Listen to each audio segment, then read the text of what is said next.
Extended learning का question है, ठीक है, ट्विंस के बारे में। किसके बारे में है? ट्विंस के बारे में है। ये एक्टिविटी प्रोजेक्ट होता है हमारा। अब देखो इसमें ट्विंस की बात कर रहे हैं, किसकी? जुड़वा की बात करेंगे। किसकी बात करेंगे? जुड़वा की बात। यदि हम जुड़वा वर्ल्ड में देखें, जुड़वा की बात करेंगे तो हमें दो तरह के जुड़वा बच्चे मिलते हैं। पहले बच्चे को हम बोलेंगे आइडेंटिकल ट्विंस। पहला क्या बोलेंगे? Identical twins. और दूसरा क्या होगा? Non identical twins. क्या बोलेंगे? Non identical twins. तो क्वेश्चन ये है कि आइडेंटिकल और नॉन आइडेंटिकल ट्विंस कैसे बॉर्न होते हैं, ठीक है? चलो देखते हैं जरा। आइडेंटिकल ट्विंस जिसको हमने क्या बोला? समरूप जुड़वा बोला, एक समान दिखने वाले, ठीक है, उसी को हमने क्या बोला? मोनोजाइगोटिक ट्विंस बोला, ठीक है। कैसे बनेंगे? It is formed from single zygote that splits into two embryos। देखो, एक स्पर्म एक ओवम, दो फर्टिलाइजेशन किया स्पर्म ने ओवम का, उससे जायगोट बनेगा और उस जायगोट में फिर स्प्लिटिंग हो जाएगी, टूट के दो एम्ब्रियो बनेंगे। इसलिए मैंने क्या बोला? Form from single zygote that splits into two embryos. Embryo को हमने क्या बोला? भ्रूण बोला। अब इसका अगला फीचर क्या होगा? ये जो समरूप जुड़वा बच्चे होंगे ये आइडेंटिकल होंगे। तो identical twins share nearly same DNA. किसकी वजह से आइडेंटिकल दिखते हैं? दोनों में डीएनए जो होता है वो लगभग 100% सेम होता है। लगभग कितना सेम होता है? लगभग 100% एक समान होता है।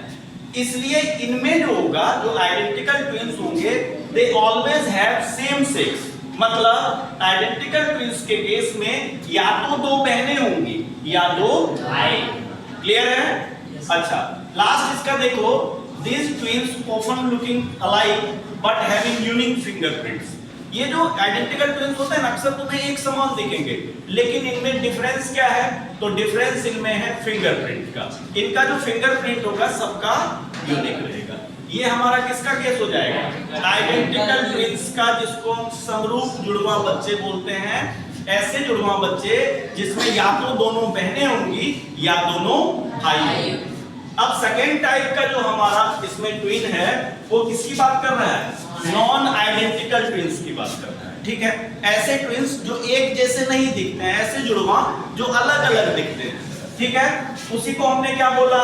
Dizygotic twins. मतलब यदि दो अलग अलग ओवम को दो अलग अलग स्पर्म फर्टिलाइज करे तो दो जायगोट बनेंगे और उस दो जायगोट से दो एम्ब्रियो बनेंगे और उन दो एम्ब्रियो से दो फीटस बनेंगे। तो हम क्या देखेंगे डायजाइगोटिक ट्विंस के केस में? It is formed from two zygotes that is two eggs fertilized by sperm. दो को किसने फर्टिलाइज किया? दो अलग अलग स्पर्म ने फर्टिलाइज किया in case of non identical twins. अब क्या होगा? Genetically different like regular siblings.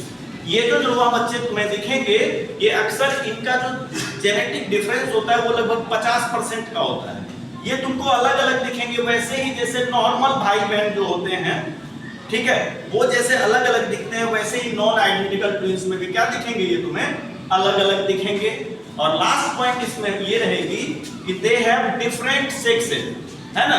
मान लो जुड़वा का केस नॉन आइडेंटिकल का यदि हुआ, एक भाई होगा और एक बहन होगी। ये वैसे तो जनरल 8 क्लास का कौन सा है? ये एक्सटेंडेड लर्निंग का प्रोजेक्ट है ना, जो एनसीईआरटी के लास्ट में दिया रहता है। इसको हमें पढ़ना है और इस क्वेश्चन को हम क्या बोलते हैं? Extended learning. क्या बोलेंगे? Extended learning. अपनी औकात से बाहर की चीज पढ़ना, इसको क्या बोलेंगे? Extended learning. ये हमें आगे काम आएगा, प्रोजेक्ट बनाने में काम आएगा। आपको इसमें डॉक्टर से मिलना था ना, सारी जानकारी हो गई। अब जाके डॉक्टर से मिलो कि मोनोजाइगोटिक या डायजाइगोटिक ट्विंस कैसे करना, ठीक है।